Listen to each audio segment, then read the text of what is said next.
Saludos amigos, esto es En el Foco. Oli Matos va a compartir con ustedes este programa. Espero que le agrade, vamos a hablar de diferentes temas, todo apegado al sentido común, apegado a la razón. Vamos a hablar de temas internacionales y vamos a abordar algunas de las situaciones locales.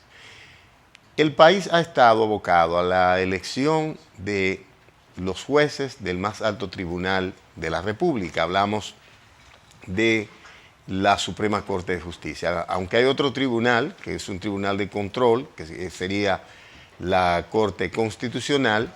La Suprema Corte de Justicia encabeza lo que es el sistema judicial, es decir, estamos, se supone, en un sistema en el que el gobierno está dividido entre poderes, el poder legislativo, el poder ejecutivo y el poder judicial. En el caso del Poder Judicial, según nuestra Constitución, sobrecae sobre la Suprema Corte de Justicia. En este caso estamos eligiendo a los jueces de la Suprema, pero ¿qué ha pasado en esta elección de los jueces de la Suprema Corte de Justicia? Muchísimas cosas. Señores, en la semana hemos estado hablando del problema del método de elección de los jueces y ha salido a la luz pública algunas declaraciones de los jueces que han sido entrevistados para esta elección en lo que la sociedad llama un teatro. Un teatro porque inició prácticamente con la violación, la adulteración del reglamento de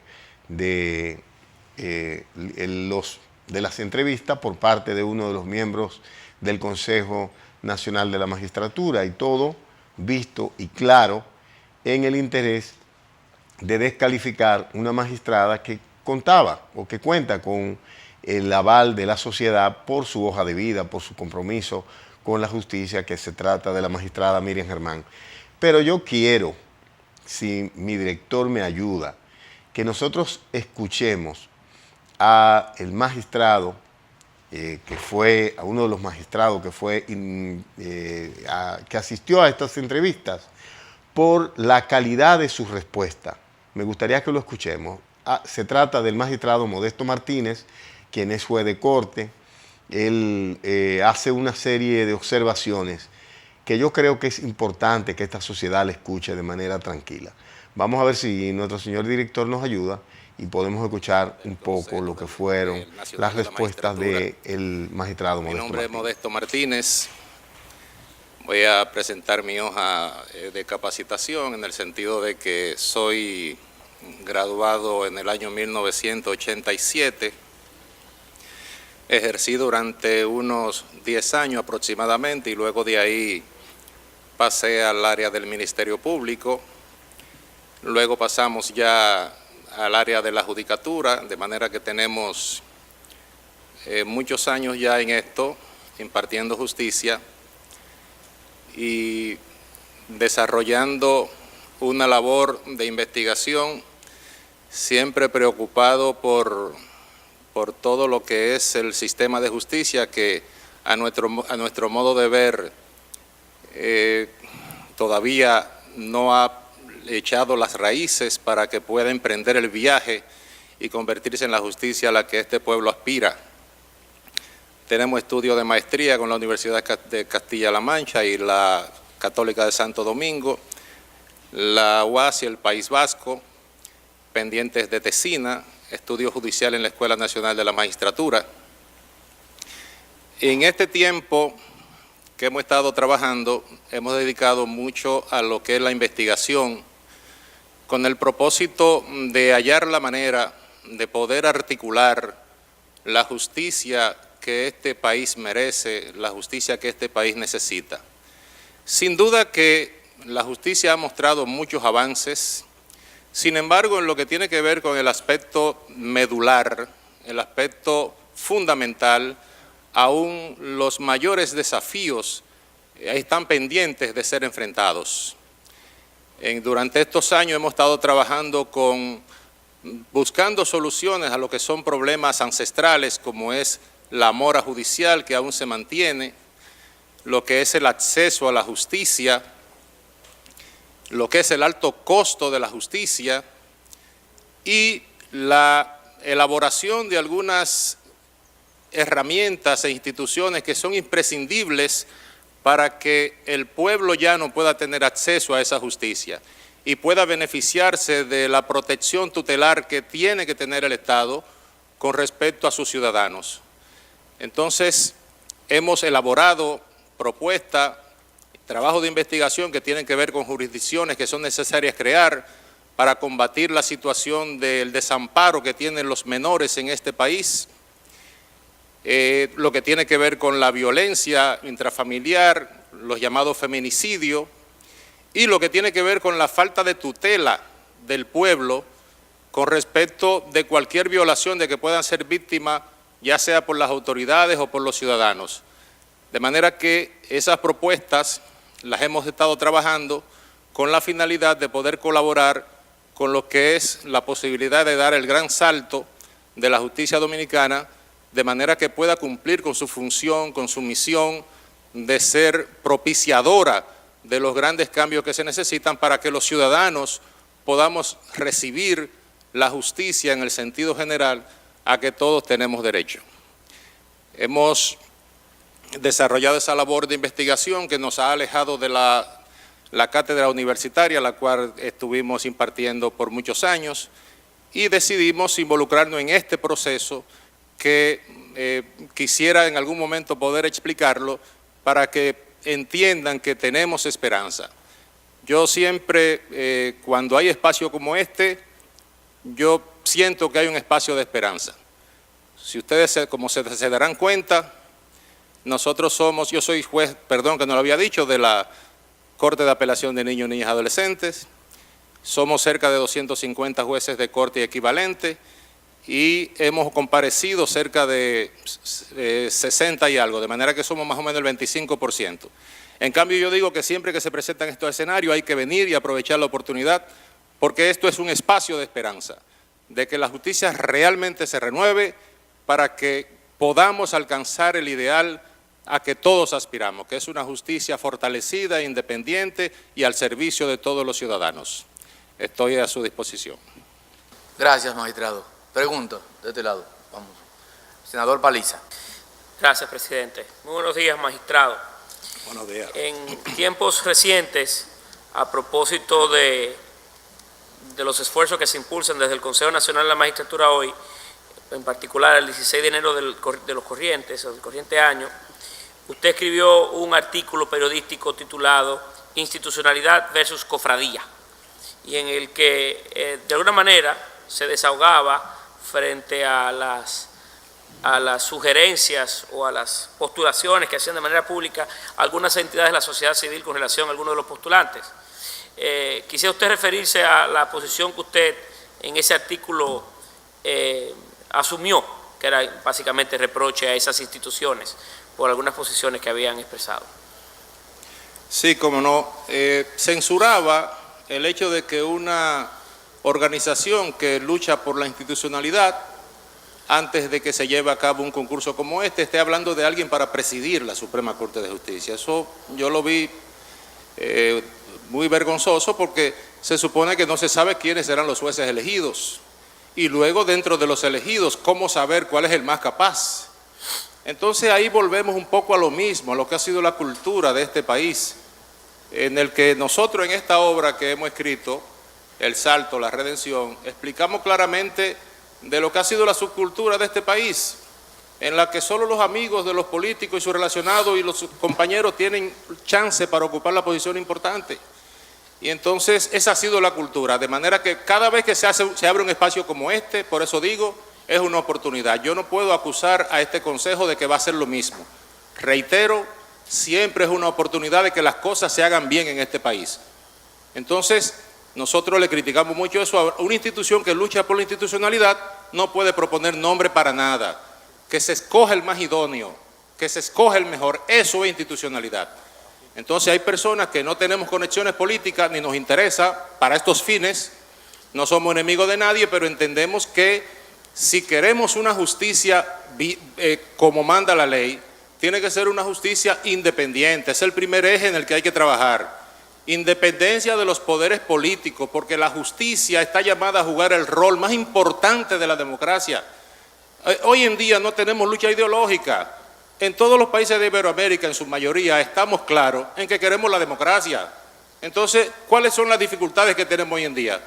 En que no es posible hacer justicia porque las autoridades de control no propician justicia para sus ciudadanos.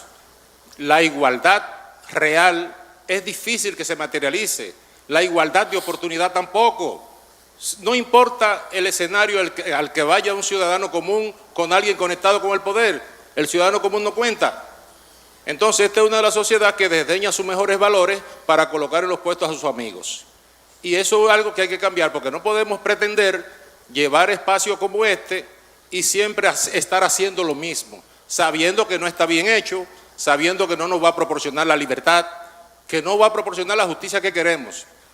La justicia, una justicia independiente y fortalecida, está llamada a mantener en control a todos los demás integrantes de la sociedad. Y solo con ese control puede manifestarse y fortalecerse la justicia institucional. Y solo con la justicia institucional fortalecida tenemos entonces acceso a la justicia distributiva, que es la que a todos se nos dé lo que nos corresponde. No la división que ha traído el posmodernismo, en el que los de arriba se hacen una distribución de intereses y los de abajo de las precariedades. Entonces es un mundo muy desigual, muy injusto, y todo eso es porque no tenemos una justicia independiente y fortalecida. Por eso poco importa que seamos el país con más de una década de crecimiento económico y eso no se traduce en bienestar para los ciudadanos. Tan sencillo como eso, porque es que la justicia no está haciendo su papel. Una justicia independiente llama control a todos los integrantes del Estado y ese control ético va a permitir la manifestación de la justicia como ideal. Otra pregunta, magistrado, y de mi parte termino. Usted estuvo bien condenar como juez de corte de apelación del Distrito Nacional o tratar el tema del caso Bancrédito, que fue posteriormente recurrido en casación por las partes envueltas. ¿Usted dio seguimiento al resultado final de ese proceso? Y si está usted de acuerdo con la sentencia que emitió posteriormente la Suprema Corte de Justicia en relación a ese caso. No, la verdad que no solemos darle seguimiento a los casos que conocemos, nos manejamos dentro del ámbito de la institucionalidad y cada jurisdicción... Ni tan siquiera un caso tan público como ese, porque fue un caso evidentemente público. Sí, no, pero realmente no le dimos seguimiento. Nosotros normalmente cuando conocemos un caso, pues ya nos desapoderamos de él, no le dimos seguimiento. Gracias.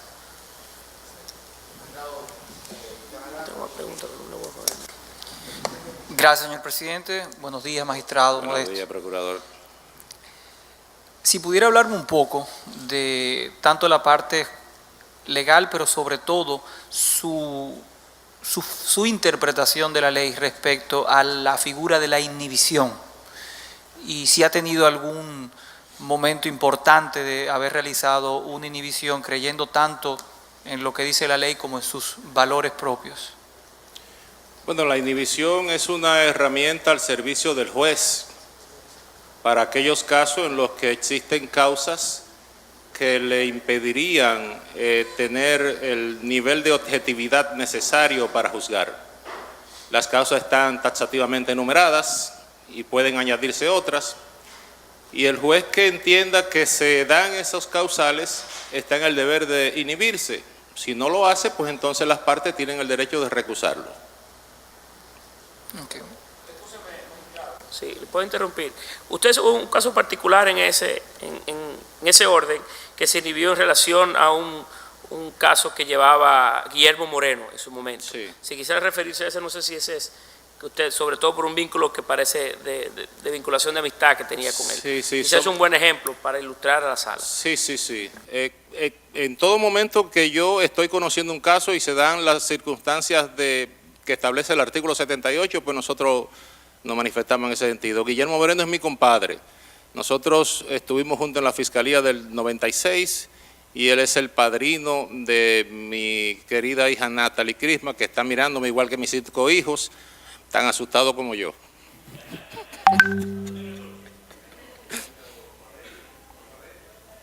Magistrado Soto.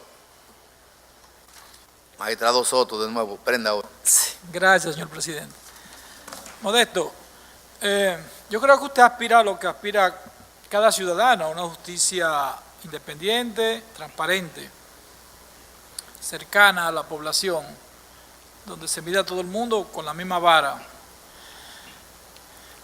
La Suprema Corte de Justicia en el año 97 empezó un proceso de evaluación de los jueces que estaban en ese momento, que todavía no se hablaba de jueces de carrera, eran jueces que lo designaba el Senado de la República y cada 4 años estaban sujetos a cambio. Esa Suprema se abocó a ese proceso, designó muchos jueces. Esos jueces están todos en corte de apelación hoy, los que están activos, otros están pensionados, pero casi todos están en corte. A partir del año 2002, 2003 se inicia con la carrera, abren la escuela y la escuela empieza a sacar promociones de jueces. Usted fue designado en esa ocasión, lo entrevistó la Suprema y lo designó juez. Así es. De primera instancia en ese momento.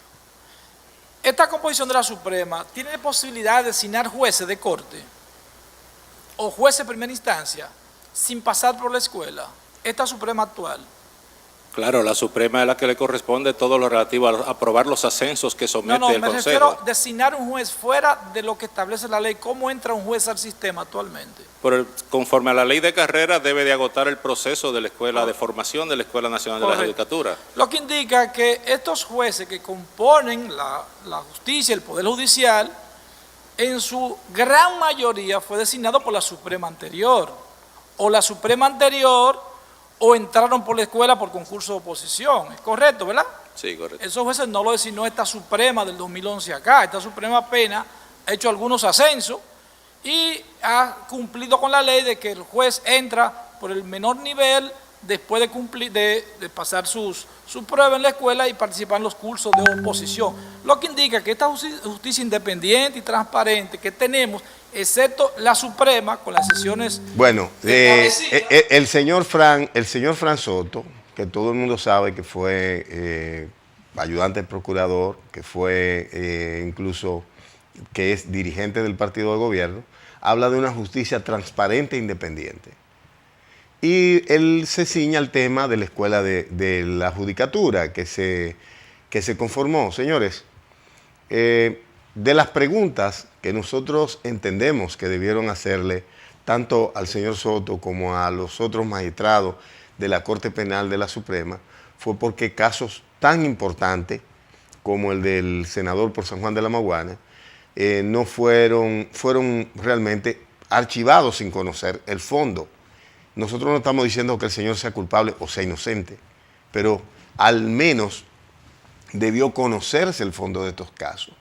Es innegable que lo que plantea el magistrado Modesto Martínez, a quien no tengo el honor de conocer, que cuando un ciudadano común, un ciudadano cualquiera, usted que me está mirando, tiene un caso en la justicia con una persona que tiene vínculo político, termina simplemente, o vínculo con el partido de gobierno, con el poder, termina simplemente siendo avasallado por el poder.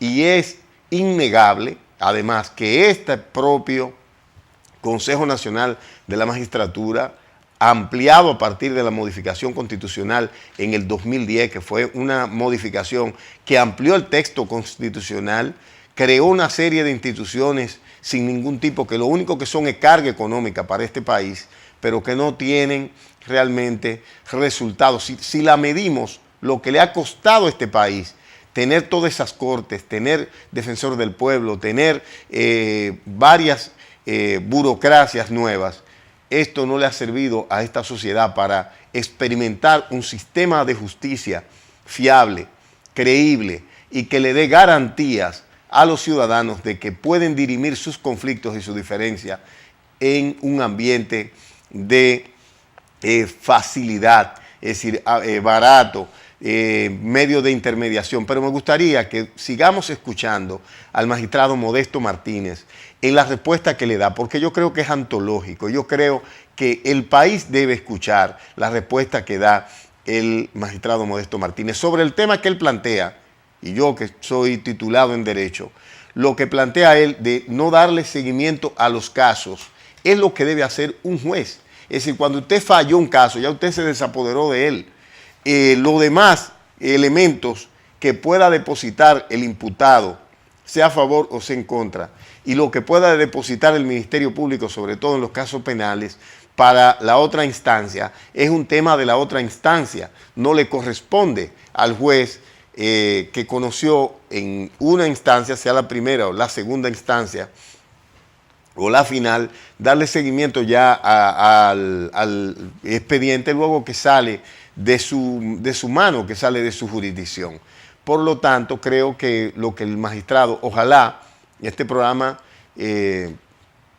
tiene el mejor interés de que el país pueda aprovechar esta oportunidad. Sin embargo, sabemos que los intereses políticos y los intereses de grupos cuyos intereses personales están por encima de todo, porque controlan todo en este país, siempre terminan imponiéndose. Vamos a seguir escuchando al magistrado Modesto Martínez Mejía. Vamos a ver si nos ayuda el señor director. Una justicia que la heredamos, nosotros la heredamos, pues yo me considero parte de esta justicia, que ingresamos ahora en el 2017. Una pregunta, si esa justicia es de tanto tiempo, también estaba contaminada por la política, por las relaciones, esa justicia desde antes de nosotros llegar. Desde que yo tengo uso de la razón, las designaciones en este país tienen un alto componente político relacionado con el amiguismo y el conocimiento personal. Y eso es una realidad. O sea, un profesional con varias maestrías muchas veces ni siquiera es opción frente a alguien que esté relacionado con el poder. Esa es la historia nuestra, hasta el día en que cambie. Que por eso digo, siempre hay oportunidad de que cambie. Siempre hay oportunidad de que cambie, pero todo esa ha sido nuestra historia. Y tenemos que pedirle a Dios que nos dé la valentía de terminar con eso. Porque sabemos que eso no nos conduce a ningún camino. Es que, insisto, sin una justicia independiente no hay manera de que este país pueda salir adelante. Este país tiene un desempeño económico que es la envidia de muchos países del mundo. Y sin embargo no hemos podido minimizar los elementos que tienen que ver con la mortalidad infantil. Tenemos dificultades con las deserciones escolares, con la maternidad infantil. Perdón, que ya lo dije. Tenemos problemas con el desamparo de los menores. Quizá ustedes no tengan idea de los desamparos que tienen los niños dominicanos, que se crían prácticamente solos, con un 66% de hogares monoparentales, con mujeres que tienen que salir a trabajar y dejan esos muchachos que son hijos de la calle. Yo me refiero, perdón, presidente, le voy a interrumpir porque voy a reproducir la pregunta. Yo me refiero al ámbito judicial solamente. Entonces, yo quiero hacer la otra pregunta. Usted es juez de NNA ahora, pero también usted fue juez de la Corte Penal. ¿Qué le impide a usted, que es juez de Corte NNA, o a la jurisdicción de NNA completa? ¿Qué le impide a los jueces de corte? ¿Qué le impide a los jueces de primera instancia ser jueces independientes y transparentes? Es decir, ¿qué se lo impide? Le llaman, le presionan, le dicen fallen así o fallen allá. ¿Qué le impide? Es eso que usted está pidiendo, una justicia transparente, independiente. ¿Qué le impide hacer eso? Cumplir con su deber. Me gustaría saber, por favor. Sí, me parece que no he sido suficientemente claro porque usted está atribuyendo a que yo he dicho que no soy independiente. Yo soy rabiosamente independiente. A mí, óigame, en el tiempo que yo tengo siendo juez, es más, yo todavía no sé si soy juez corrupto, porque yo veo que algunos jueces dicen, mira, a mí me ofrecieron tanto y yo dije que no. A mí nunca ni siquiera me han ofrecido, o sea que yo no he tenido oportunidad de decir que no. De manera que todavía yo, Modestico Martínez, no sabe si es honesto, si no es corrupto. Entonces a mí, independiente, yo soy honesto, soy un juez independiente. Y por eso, por ser como soy, usted mismo sabe cuáles son todas las cosas que han pasado conmigo dentro del sistema. Entonces, la situación es esa, que yo hago un clamor. Yo aspiro a llegar a la Suprema Corte de Justicia porque creo que tengo mucho que aportar. Yo tengo que aportar, yo puedo decirle, por ejemplo, el tema de los graves conflictos, el sistema penal de este país ha colapsado. con una cantidad de casos. Hay que ver los palacios de justicia para que ustedes vean que parecen mercados de la cantidad de gente y juzgando en furgones. ¿Cuál es la causa principal de eso? Que hay una sobresaturación, ha habido una expansión del proceso penal y todo se penaliza. Entonces, si ustedes analizan concretamente, más del 66% de los procesos que están en la jurisdicción penal no son originados por delitos. Desde el punto de vista de la definición de lo que es delito, la mayoría de los casos que están en jurisdicción penal son por conflictos y actos de violencia. Y para eso hay que crear una jurisdicción de conflicto, porque el sistema de justicia penal no tiene respuesta para los conflictos ni los actos de violencia. Y eso es algo que hay que estudiarlo. O sea, un juez penal, yo cuando era juez penal, yo puedo juzgar a una persona que atraque a otro. Ahora, dos muchachos que se vayan a la trompada en la cancha no buscan nada donde un juez penal. Y son muchos de los problemas que tiene la jurisdicción, que lo tiene saturado. Y les reitero, las estadísticas están ahí, búsquenlas. Más del 66% de los casos que tienen las jurisdicciones penales son originados por conflicto y por violencia. Con una sociedad que si ustedes van a los barrios de este país van a ver el hacinamiento que tienen. Y no hay mediadores. Por cualquier una música alta, un agua que se tira, la gente se mata. Y no hay mediadores. Esa gente no busca nada frente a un juez penal, porque el juez penal no tiene respuesta para resolver eso. Y yo propugno por la creación de una jurisdicción de conflicto que maneje todos esos casos y que sirvan de mediadores para desactivar el gran alcance que tienen los conflictos en este país. Ay, presidente, déjeme decirle algo, por favor. Bueno, vamos a seguir. Es bueno que ustedes escuchen esto que planteó ese magistrado. No hay mediadores, señores. Aquí tenemos incluso, cuando se trata del tema de la violencia intrafamiliar, tenemos casa de acogida, pero no hay centro de conciliación y de resiliencia, buscando comprensión, buscando evitar que la violencia se produzca. No hay mediación para los conflictos entre vecinos, incluso los propios ayuntamientos que tienen que tener una política de gestión de entendimiento entre los vecinos. Es un tema, la aplicación de la ley. La gente se siente desamparada y eso es lo que hace que la mayoría actúe de manera medalaganaria. Pero vamos a escuchar la pregunta que hace la Josefa Castillo, que es la única mujer, la distinguidísima Josefa Castillo, una diputada prestigiosa, pero también miembro del Consejo Nacional de la Magistratura. Josefa es maestra y es a la vez psicóloga. Vamos a escucharla. Bueno, este espacio es una gran oportunidad para expresar lo que hemos preguntado aquí reiteradamente a quienes aspiren a ser jueces de la Suprema Corte de Justicia, y es esa identificación responsable de la problemática que tiene la justicia dominicana, los procesos y todo lo inherente a una aplicación que entre nosotros, que todos quisiéramos que fuera lo mejor. Por esto lo felicito, la libertad con la que usted se expresa. Y es obvio que no es solamente el hecho de exhibir aquí las competencias, es también exhibir el pensamiento, porque quien habla compromete su palabra, compromete su pensamiento. Dime lo que dices y te diré cómo piensas. Entonces, para mí me parece, quiero preguntarle, ¿por qué o desde cuándo usted está como juez de la Corte de Niños, Niñas y Adolescentes en estos momentos? Si usted pidió un traslado, ¿qué pasó? Hace 3 años. Porque realmente creo que en otra corte hubiese sido mucho mejor, más productivo estar y dar un mejor servicio, aun cuando los problemas que existen en el país con relación a niños, niñas y adolescentes, sería importante identificarlos en estos momentos y cuáles serían las dificultades que ha tenido usted en la emisión de sentencias con relación a violencia, a incesto, a violaciones, incesto, en jóvenes en conflicto con la ley. ¿Y cómo cree usted que podíamos resolver este tipo de situaciones, aun cuando en sus expresiones anteriores yo he podido escuchar algunas cuestiones, pero también veo que usted es un investigador, hizo una investigación sobre la situación de la justicia dominicana y sus grandes dificultades? Y en esto usted menciona el tema más repetido que existe aquí, es el tema de la mora, el alto costo de la justicia, el acceso a la justicia y la protección tutelar del Estado Dominicano. ¿Podría usted desarrollar algo al respecto? Le he preguntado muchas cosas juntas, aunque no hay mucho tiempo, pero no podía quedarme callada ante esta necesidad. Bien. Voy a agradecer que tenga por favor la condescendencia de darme un poquito de tiempo para esto, porque yo tengo toda mi vida trabajando en el sistema de justicia y me apasiona este asunto. Y lo he encontrado, me parece, las fórmulas de resolverlo. Mire, en primer lugar, vámonos con el tema de los menores. Es alarmante el desamparo de los menores en la República Dominicana. Los menores, como le decía, son prácticamente hijos de la calle.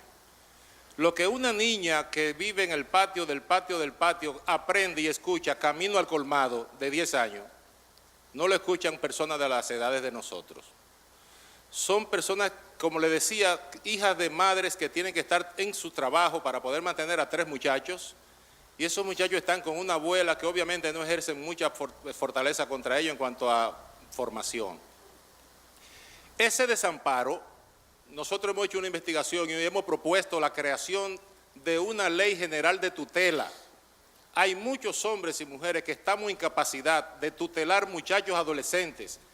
La cantidad de muchachos adolescentes que van a nuestros tribunales, que cuando conversamos con ellos, hace 3, 4, 5 años que nadie le da un abrazo, ni nadie le da un beso, que se sienten minimizados y denigrados. Entonces, una ley general de tutela podría ayudar a que muchos hombres y mujeres que tenemos hijos podamos también atencionar a esos muchachos que no tienen ni siquiera con quién hablar sobre el proceso cuando salen de la pubertad, ese proceso de conocimiento de sus condiciones, de su nueva condición sexual, ni siquiera tienen a nadie con quien hablarlo. Entonces, una ley de tutela podría ayudar a eso. En cuanto al tema de los alimentos, la cantidad de padres irresponsables que hay en este país es alarmante. Eso se resuelve sencillamente con una ley de alimentación en la que el Estado pueda solventar con los mecanismos que tiene la alimentación de ese menor y establecer un crédito para el padre. Un padre no puede tener 1 o 2 muchachos y estar desentendido bebiendo cerveza en un colmado. No, señor. Una ley de tutela, el Estado dice, bueno, ¿cuánto se gasta ese niño? Son 2,000 pesos al mes. Aquí lo tiene, señora, en alimentos, lo que sea. Y ese crédito se lo vamos guardando al señor y ese señor va a deber siempre ese dinero al Estado. Y ya con eso nosotros, porque el tema de la alimentación no puede esperar, es un asunto de día a día. Con respecto a lo que es la tutela, ahí sí nosotros tenemos un desamparo grande. Señores, el Estado tiene que fortalecer tanto el sistema de justicia y la tutela que haga que un ciudadano se sienta confiado de estar en su casa. Hoy en día, ustedes no se imaginan la cantidad de personas que pasan por la lamentable situación de ser desalojado de su casa sin deberle a nadie. Ustedes saben que el que es desalojado de su casa sin deberle a nadie o es embargado, tiene que iniciar un proceso que aún sea demandas a breve término o sea una acción de referimiento, eso se tarda 1 mes. A usted va y lo embargan estatal y tiene que estar peleando el caso 1 mes en los tribunales, cuando hay mecanismos para crear una jurisdicción de tutela que resuelve eso el mismo día, porque si una persona no le debe dinero a nadie, el Estado tiene que garantizarle que él pueda disfrutar de su hogar. Una persona anda en un vehículo por la calle que le presta a un amigo por una diligencia, 1 mes sin vehículo porque el amigo tiene una deuda y le quitaron el vehículo. La matrícula no está a nombre de él, la matrícula está a nombre del propietario, pero para reclamar lo que es de él tiene que ir a los tribunales y durar 1 mes. No hay una jurisdicción de tutela que le resuelva eso en horas, que es lo correcto. O sea que hay mucho por hacer, todo está por hacer, pero no va a ocurrir nada si no tenemos el despertar. Que los políticos sobre todo hagan la conciencia de que no hay manera de que esto cambie si no se produce la liberación de la justicia. Bueno, señores, yo creo que estas declaraciones del magistrado Modesto Martínez Mejía lo colocan en ser un hombre preparado para ser parte de la Suprema Corte de Justicia. Vamos a ver, todo está en manos del señor presidente de la República. Nosotros esperamos que si él tiene de verdad interés en este país, en que las cosas mejoren y no solo en hacer bulto, pues he ahí el magistrado Modesto Martínez. Hay muchísimos otros. Yo no conozco al magistrado Martínez, pero es evidente que este señor está más que preparado para representar a la sociedad dominicana en ese alto tribunal. una golondrina no hace verano, digamos, pero lo inicia, es decir, comienza en parte. Y es importante que la gente conozca estas informaciones. Vamos a hacer una breve pausa. Yo antes le quiero mostrar ahí, ese es mi Twitter, para que puedan comunicarse con nosotros. Ahí está, siempre es la red social con la que participamos. Yo soy Oli Matos. Con la ayuda de nuestro señor director vamos a hacer una breve pausa y luego vamos a venir con otros temas tan importantes como el que abordamos en este momento, que tiene que ver con la justicia. Bueno, señores, aquí estamos de nuevo. La verdad es que quiero hacer un llamado a toda la sociedad dominicana, a la gente que nos brinde el honor de seguirnos a través de estos medios donde participamos, a que tomen en cuenta el planteamiento del magistrado Modesto Martínez, porque miren, este país necesita una justicia diferente, necesita orden, necesita reglas justas, igual para todos, no un grupo de privilegiados y una gran cantidad de ciudadanos pasándola de Caín. Y a propósito de pasarla de Caín, señores, yo quiero hablar de los hospitales en la República Dominicana. A la llegada de Danilo Medina a la presidencia en el 2012, en el 2013, los 56 hospitales más importantes del país fueron desmantelados, con el objetivo supuestamente de repararlo, de traer reparación.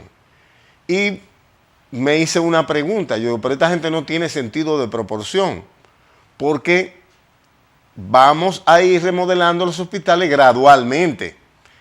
Primero remodelamos unos y luego remodelamos los otros. Pero luego me dice un amigo, que estoy hablando con él, un médico, dice, pero es que los funcionarios quienes deciden eso no saben, no utilizan los hospitales. El propósito de ellos en los hospitales es simplemente conseguir un contrato de ingeniería y ganarse unos cuartos. Bueno, pues la realidad es que es penosa la situación que se está viviendo en los hospitales, la desarticulación del sistema de salud de la República Dominicana. No es solo el problema de que tenemos que recibir todos los pasivos sanitarios de Haití que vienen para acá, y me gustaría, si es posible, si nuestro director me ayuda, presentarle este llamado, que ya se ha presentado muchísimas veces, pero la situación no ha cambiado, porque lo que tenemos es que desde el Servicio Nacional de Salud se persigue a los médicos que denuncian que la situación de la salud en el país no da para hacerle frente a los dominicanos, a los problemas de los dominicanos. Ahora tenemos encima también el tema del vecino país. Vamos a escuchar este reclamo de uno de los directores de hospitales de la frontera. Tenemos 12. Vamos a ver. Que por cada 15 paridas tenemos una dominicana. Entonces hacemos un llamado a la gente de migración, hacemos un llamado al presidente. ¿Hasta cuándo? Hay que entender que la subvención de este hospital no da para atender tantos nacionales haitianos. No solo la que hace Bueno, ya ustedes pudieron ver, es decir, eso es una muestra, pero hoy tenemos, es decir, se habla del asunto de la atención primaria, pero para que haya un sistema, para que la atención primaria funcione, eso tiene que ser un sistema. Debe estar organizado que si a usted lo transfieren de un centro de atención primaria a un hospital general, allá lo estén esperando, que tenga un esquema de conexión. Pero ¿qué pasa? Señores, ni siquiera en los propios hospitales, entre uno y otro, hay interconexión. Si un médico usted va y su expediente al otro día después ni aparece, es un desorden mayúsculo lo que se tiene desde el ámbito del tema de la salud en la República Dominicana. Entonces, ¿cuál es la realidad? Que la gente que esté en el gobierno, lo único que le interesa es seguir al frente del dominio y de la dirección del Estado por sus propios beneficios, no para buscarle solución a los graves problemas nacionales. Haití es un país prácticamente colapsado, Yo voy, si nuestro señor director me ayuda, ya que en este programa he tratado de llevar la información que no vengan necesariamente de nosotros.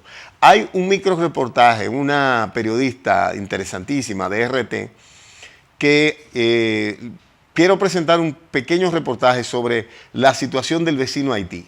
Ella lo enfoca a partir de la situación global y de cómo los intereses geopolíticos pues nos traen información a partir de los intereses de los grandes poderes internacionales, que no es solo los locales, pero es importante que veamos esto porque cuando nosotros le presentamos el espejo de lo que es Haití y de por qué la República Dominicana debe tener una política migratoria bien programada, bien estructurada y también infraestructura en la frontera que nos permita tener control en ese país, con ese país, para garantizar nuestra propia seguridad, entonces no lo tenemos. Vamos a ver el micro reportaje con el permiso de nuestros amigos de RT. En las que participa apenas el 21% del electorado, con disturbios, represión, muertos en las calles, inestabilidad creciente cada mes durante los siguientes 3 años y a pesar de todo esto, no ser noticia.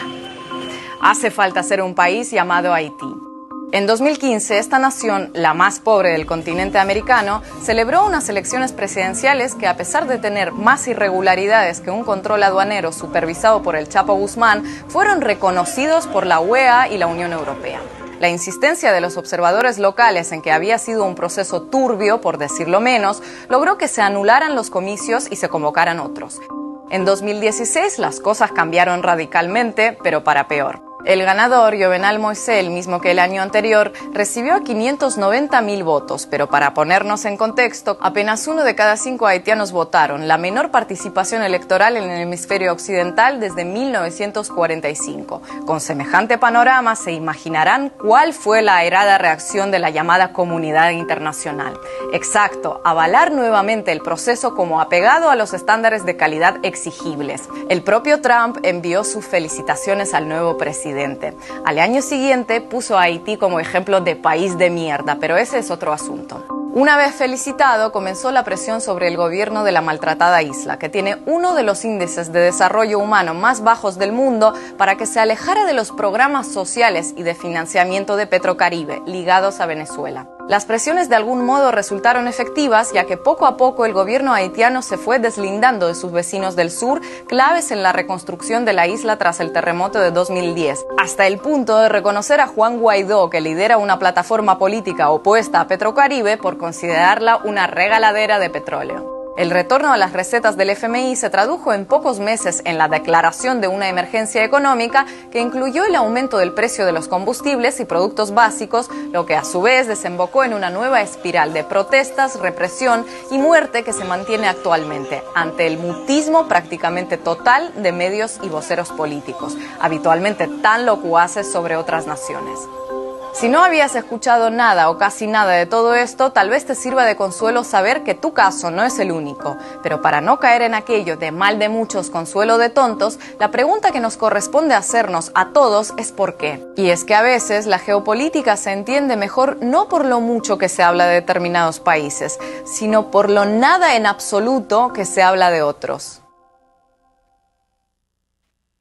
Ahí vimos pequeños reportajes sobre la situación de Haití. Bueno, lo de Petrocaribe y el plan, que es otro tema discutible de lo que ella plantea ahí en su enfoque, es discutible porque realmente ya Venezuela no estaba en capacidad de suplir a Haití sus necesidades y lo más de 3.000 millones de dólares que recibió Haití, así como lo más de 5.000, lo casi 6.000 millones de dólares que se recibieron en República Dominicana por Petrocaribe, todo eso fue a la corrupción. A este país no se le ha dado una explicación. Los haitianos se tiraron a la calle para preguntar qué se hizo con el dinero, pero aquí nadie sabe qué se hizo con esos despachos que la gente pagó y que se recibía sin ningún tipo de cuenta. Cuando se toma un préstamo internacional distinto, los organismos internacionales vigilan la inversión, cómo se gasta. No vamos a decir que no haya su escape, pero en este caso era realmente un petróleo que llegaba al país, que se despachaba y se vendía y llegaba a crédito. Y esos créditos que recibimos, el volumen, la manera se manejó con tanta o más corrupción que como se manejó en el chavismo y la gente de Maduro, que todo el mundo sabe que la corrupción, es, aparte de cualquier otra crítica que ellos quieran hacer, no vamos a decir que no tengan su bloqueo, ha sido lo que ha llevado a ese país a la situación catastrófica en la que está. Es decir, una desigualdad enorme, una corrupción enorme en un país con una enorme cantidad de recursos naturales que daba para que sus ciudadanos pues vivieran de la manera más adecuada y más holgada, vamos a decirle, independientemente de que tuvieran la actitud del denominado síndrome de Holanda, de que como tienen esos recursos del hidrocarburo, pues no se apuraran mucho por tener otro tipo de actividad. Pero aquí nada, se perdió, o quién sabe qué se hizo. El fin es que el país no sabe del origen de qué se hizo, cómo se utilizó esos recursos. Yo quiero hacer una breve pausa porque tengo otros compromisos comerciales. La primera parte fue bastante extensa. Vamos para darle paso a algunos anuncios y luego vengo para el segmento final. No olviden que pueden comunicarse con nosotros a través de nuestra cuenta de Twitter. Bueno, señores, aquí estamos. Ahí está la cuenta de Twitter nuestra para que ustedes se comuniquen con nosotros. El enfoque de la geopolítica, que es importante que tomemos en cuenta y que los ciudadanos estemos lo más ilustrados posible, nos obliga a ver que el mundo cambió. El mundo que heredamos de la Segunda Guerra Mundial, ese mundo bipolar entre los actores que fueron los que salieron victoriosos, se dividieron en dos polos, el polo del bloque soviético y el polo liberal norteamericano democrático, al cual nosotros hemos pertenecido, sucumbió, no solo por el tema de la caída del muro, donde emergió solitaria la potencia norteamericana, sino por las situaciones que se han presentado, sobre todo a partir de la segunda década del siglo XXI. Y le hablo de este tema porque en Alemania concluyó la Feria de Hannover, que es una feria industrial, una feria donde la industria alemana e industria de diferentes países exponen sus avances importantes. ¿Qué se está planteando ahí? Que sin el 5G, que todos ustedes han escuchado en estos días por el tema de Huawei y conflicto entre China y Estados Unidos, el liderazgo de las firmas chinas en este ámbito ha tensado la situación con Estados Unidos. Es importante que le demos seguimiento a todos estos elementos. ¿Por qué? Porque la situación que vemos incluso aquí, la que vemos en Venezuela, la que vemos en otros países, obedece a los intereses de las grandes potencias. En este momento, más que le puedo mencionar Rusia o otro, la confrontación está entre la primera economía, que es Estados Unidos, y la segunda y primera por volumen, que es la China continental. ¿Quién va a liderar este proceso? Necesariamente se requiere de un gran entendimiento. Y nosotros esperamos que haya una discusión que traiga ganancia para estos países. Mientras tanto, en el ámbito local, mi consejo a los dominicanos, a todos, es que necesitamos un cambio de dirección. El pueblo hace su parte. Señores, eso que hablaba el juez Modesto Martínez, es miles de madres que han también tenido que abandonar el país, irse al exterior, para poder mandar el pan a su casa. Esa gente hace más para el desarrollo de este país que lo que debía y que lo que puede. Necesita un gobierno que ponga orden. Y por lo que vemos, esta gente que tiene 20 años dirigiendo los destinos del país, no tiene ni el conocimiento, ni el interés, ni la voluntad de trabajar por la República Dominicana. Ojalá cada dominicano, cada uno de nosotros, ponga su granito de arena para salir de esta larga noche que, como decía el magistrado Martínez en la primera parte, empobrece a la mayoría para enriquecer a unos pocos. Yo soy Oli Matos, estaré con ustedes el viernes de la semana que viene, estaré con ustedes, bueno, ya los domingos es el primer día de la semana, el viernes estaré con ustedes en Atención País. Nos vemos.